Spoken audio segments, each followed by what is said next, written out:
Hey guys, it's Eric here at Carnage Reviews. Currently looking like a hot mess, which is business as usual, and also currently editing the video that you're about to watch. And I just wanted to say that after I edit the video, I'm going boogieing. Do I shine?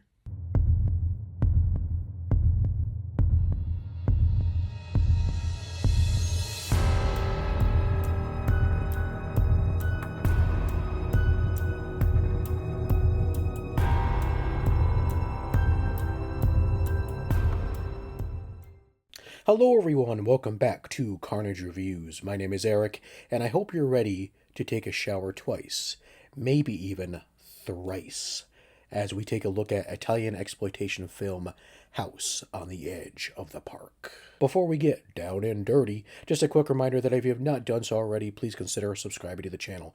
It's the best way to keep up to date with everything going on here at Carnage Reviews. Just click that subscribe button along with the bell notification icon to be notified when I upload new content. Just recently, I had finally reached 200 subscribers. Thank you guys so much for your continued support. If you do wish to support the channel further, I do have a Buy Me a Coffee page. A link to that will be in the description below. The House on the Edge of the Park was directed by Ruggero Deodato, and it stars David A. Hess, Annie Bell, Christian Borromeo, Marie-Claude Joseph, and Giovanni Lombardo Redige, who some of you may remember from my review of Cannibal Apocalypse. Sex fiend, car thief, shady mechanic, and all-around scumbag Alex, along with his not-so-clever friend Ricky, plan to go out for a night on the town. Their ultimate goal? To go boogieing, of course. I'm going boogie in 10 minutes. Their plans change when a wealthy couple come by their garage and ask if they can fix their car. Alex learns they are having a party and invites himself and Ricky along. They go to a house, which I guess is a house at the edge of the park. Things start out innocently enough, but soon things will turn into a night of violence, assault, and revenge. This is a hard movie to review. When you compare it to a movie like Henry Pusher of a Serial Killer, they're both exploitation films. They both deal with taboo subject matter. However, Henry has a overall theme and message, whereas House on the Edge of the Park, it don't got one. It's shocking to be shocking. It's pure exploitation. Now, I'm not saying that's a bad thing. There are plenty of movies out there that were fun and entertaining that were made strictly just to be shocking. I think when it comes to movies on the extreme side, people are quick to judge. Well, if you like this movie, you're sick in the head. Me. Let's use the video game Grand Theft Auto as an example. So there are millions and millions of people that play this game all around the world, especially now that it's online. Does that mean that all these people that play this game are thugs, criminals, or drug dealers? Well, maybe some of them. I'm just kidding. So if you like movies like House on the Edge of the Park, does that make you a sicko? Absolutely not. I think it's perfectly healthy to explore the dark side of humanity sometimes, especially in movies. Movies are made for us to escape reality, for us to experience things that we would not usually be able to experience. So let me get off my soapbox now and start the actual review. So House on the Edge of the Park is essentially a ripoff of The Last House on the Left. It was trying to capitalize on the success of that movie. In fact, there are a lot of movies that were ripping off Last House on the Left. But the main difference with this one, compared to the other ones, is that this one has David freaking Hess. For those that don't know, David Hess played Krug in The Last House on the Left. And basically, in this movie, he's playing the same exact character. He's the best part of the movie, to be honest with you. He's just really good at being a sleazeball. He just has the look to him, and his facial expressions just are crazy as hell, especially when he's going all chaotic with his razor blade. We'll get to that more later.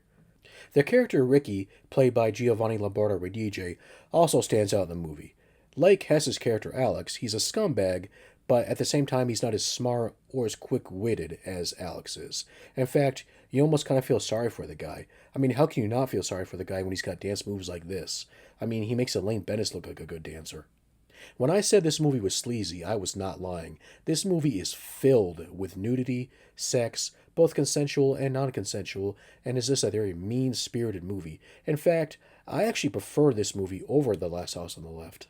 The Last House on the Left had those really weird, out-of-place comedy scenes with the police that just didn't fit with the rest of the tone of the movie.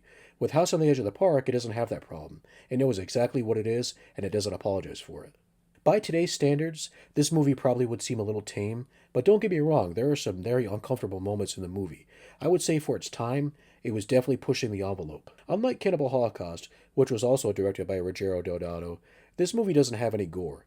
Now, it has violence, lots of violence, but it's more on the psychological side. One thing that really blew my mind is that the director thought that the script for House on the Edge of the Park was too violent.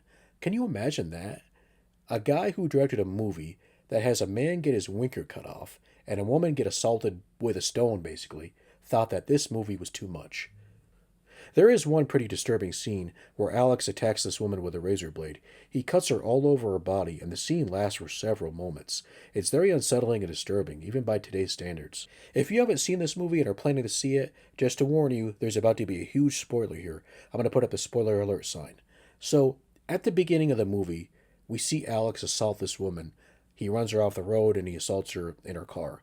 It turns out that the couple that stop at the garage, they're relatives of this woman, and them inviting Alex and his friend back to their house for a party was an entire elaborate setup to get them in the house and have some kind of reason to basically kill Alex.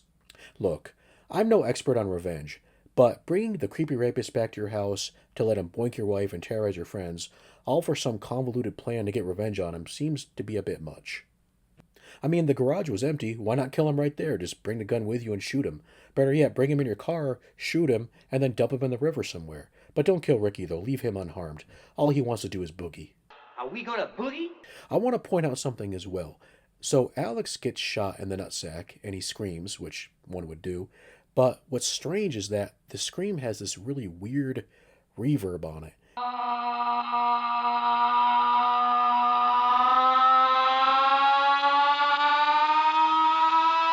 And it lasts forever, like ever and ever. And I'm thinking, I mean, I know it hurts to get shot in the nutsack, but just die already, dude. And I'm sorry, but I have to go back to this dancing scene too. I mean, I know it was 1980 and all, but did this really qualify as good dancing back then? I mean, I am no expert on dancing. I have no rhythm at all. I mean, when I was in high school, when I went to dances, this is how I danced. It was like this, you know. This is what I did. But this is just some terrible dancing here. Anyway, despite all my silliness, I'm a fan of this movie. Does that make me a sicko? Probably, but that ship sailed long ago. All jokes aside, if you're a fan of Last House on the Left, or if you're just looking for something to watch late at night, this is a good choice. It's not as good as Cannibal Holocaust, but it has enough depravity and David Hess to keep me entertained. I give House on the Edge of the Park 3 skulls. Thanks for checking out today's video, guys. If you enjoyed it, please tap that like button. And if you have not done so already, please consider subscribing to the channel. Have you seen House on the Edge of the Park? What are your thoughts on it? Let me know in the comments. Alright guys, I bid you adieu. Goodbye.